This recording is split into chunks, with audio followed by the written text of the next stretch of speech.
April শুভ অক্ষয় তৃতীয়ার দিন পূর্ব মেদিনীপুর জেলার দীঘা ও কাঁথিতে যেন ধর্ম পালনের পীঠস্থান হয়ে উঠবে। আগামী 30 এপ্রিল অক্ষয় তৃতীয়ার দিন দীঘাতে জগন্নাথ ধামের উদ্বোধন ঘটবে।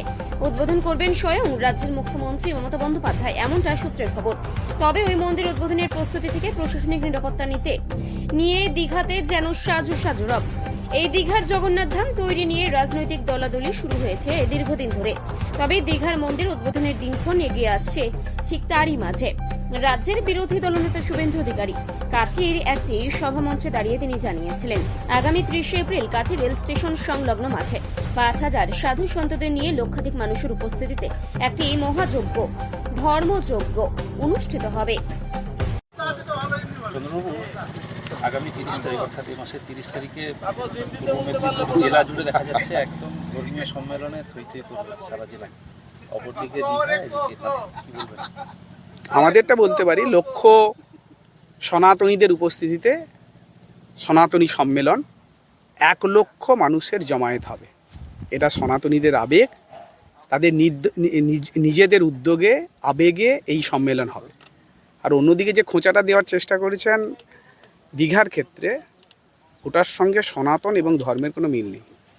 সরাসরি সমস্ত সনাতনী ঐতিহ্য বিশ্বাস করে ভারতবর্ষের সংবিধানকে।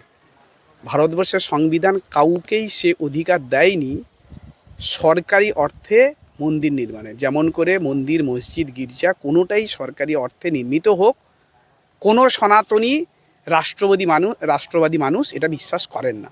তৃণমূল কংগ্রেস যা করছে সেটা রাজনৈতিক ফান্ডা, রাজনৈতিক স্টান্ট, সেটার সঙ্গে আধ্যাত্মিকতার কোনো যোগ নেই।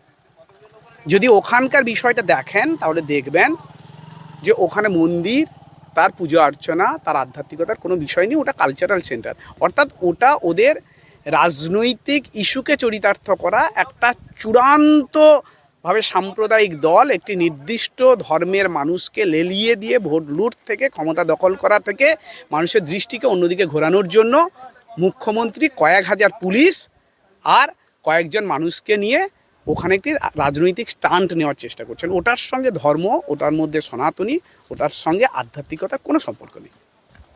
এখানে লক্ষ মানুষের একদিকে মুখ্যমন্ত্রী জগন্নাথ ধাম উদ্বোধন করবেন, অপরদিকে কাঁথি রেল মাঠে সাধু সন্তদের একটা অংশগ্রহণ অনুষ্ঠান, কি বলবেন? আমরা যারা হিন্দু ধর্মাবলম্বী, সনাতনী ভারতীয় সংস্কৃতিতে বিশ্বাস করি, তারা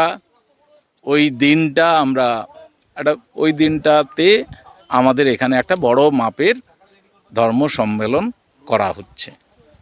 আমরা বিশ্বাস করি তিনি দীঘাতে যেটা করছেন এখন ঠেকায় পড়ে করছেন। ঠেকায় পড়ে ওনাকে ওই যে ঠেলায় পড়লে বিড়াল গাছে ওঠে, তাই করতে হচ্ছে ওনাকে। গত বছরে এই রাজ্যের সবচেয়ে সাম্প্রদায়িক লোকটার নাম যদি বলতে হয় সেটা হচ্ছে মমতা ব্যানার্জি, এবং সবচেয়ে সাম্প্রদায়িক দলটা হচ্ছে তৃণমূল, এবং সেটা প্রতি পদে আজকে পশ্চিমবাংলার মানুষ অনুভব করছে। ইভেন গতকাল মুর্শিদাবাদেও আমরা অনুভব করছি। এই রাজ্যের পুলিশ কোথাও নিরীহ ছাত্রদের উপরে আন্দোলনের উপরে, যারা চাকরি প্রার্থী তাদের আন্দোলনের উপরে, অভয়া কেসে ডাক্তারদের আন্দোলনের উপরে পুলিশ বর্বরোচিত আক্রমণ চালায়, পুলিশ লাথি মারে, পুলিশ কামড়ে দেয়। আবার যখন মুর্শিদাবাদ ইত্যাদি হয় তখন পুলিশ লুকিয়ে যায়। এটা আমরা দেখছি। তার মানে স্টেট স্পন্সর্ড একটা কমিউনালিজম এই রাজ্যে বিরাজ করছে, সেটার বিরুদ্ধে মানুষ কিন্তু গর্জে উঠছে। দাদা, ওই দিনটাকে কেন বেছে নিলেন? ওই দিন তো মুখ্যমন্ত্রী পূর্ব পরিকল্পনা দীর্ঘদিন থেকে ওনার কর্মসূচি কি আছে, মুখ্যমন্ত্রীর কর্মসূচিতে তো আমরা বাধা দিইনি। মুখ্যমন্ত্রীর কর্মসূচি মুখ্যমন্ত্রী